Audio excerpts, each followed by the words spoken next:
we've been not doing any videos, been doing a little work around the shop. I'm starting to get her together. We put a whole new roof system on, y'all, and beefed it up, put some new beams in there and all that. Got a little power going, but I got a lot of work to do. There's the chipper and the charger. Framed in the back, put a new door in, framed that hole in, that crappy crap there. Anyway, we'll do a quick look next door at the other one that I'm probably gonna either rent out or keep the excavator in here. But we've reframed a new wall here, new ceiling deck, all treated, new back wall. I'm gonna put a 36 door in there so we keep the Yanmar safe and happy. I don't know, I might rent this out, might not. Anyway, we put a new roof on the house tomorrow. Put the room addition on the back of the house, but we'll get to that in another video. She's getting there. Anyway, I wanted to show you a generator I got, y'all.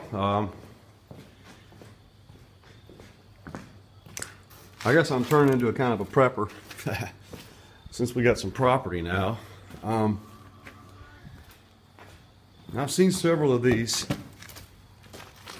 I paid $500 for this cash.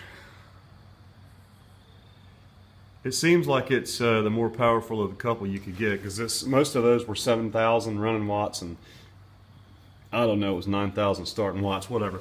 But they have one more 240 volt plug, so I guess this one's just made to hook into your house. It is single phase. It had a new battery on it. Here's the service records where he's had it. The guy had it serviced and oil changed and filters changed and all that.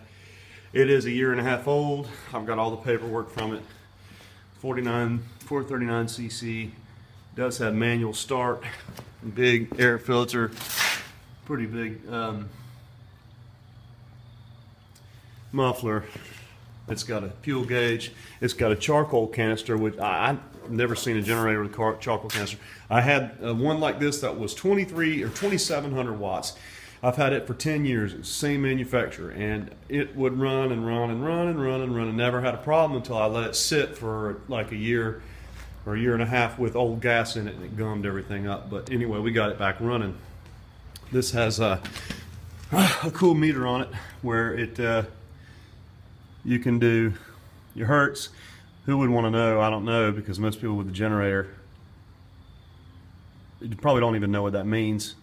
Your frequency. But anyway, it's got an hour meter on it. It had 41 hours on it when I bought it. It's got like 68 on it now. I've been using it out here on the farm. And here's the it shows you voltage, but only in the 240. You can't change it to 110, but if it's saying 240, then it is 110. So I thought we might show you. It's got a brand new huge battery, and if you want to see the size of this generator, y'all, it may not look that big. Here's a handheld DeWalt flashlight. That's an 18 volt battery. You know how big those are. I'm gonna set it down in front of the machine, and then we can get kind of a scale of how big it is. You see what I'm saying? It doesn't even come up to the bottom of the tire. It weighs 8 billion. I think it weighs 256 pounds. It's got a handle on it, but it is a beast. To start it up, you turn your gas on. You turn your choke on. It's a little cold tonight. We'll see if it'll start. And then you go like this. All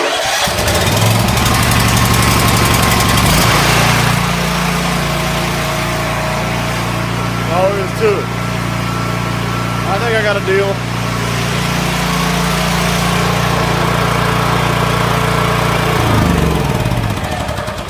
I think it was a deal.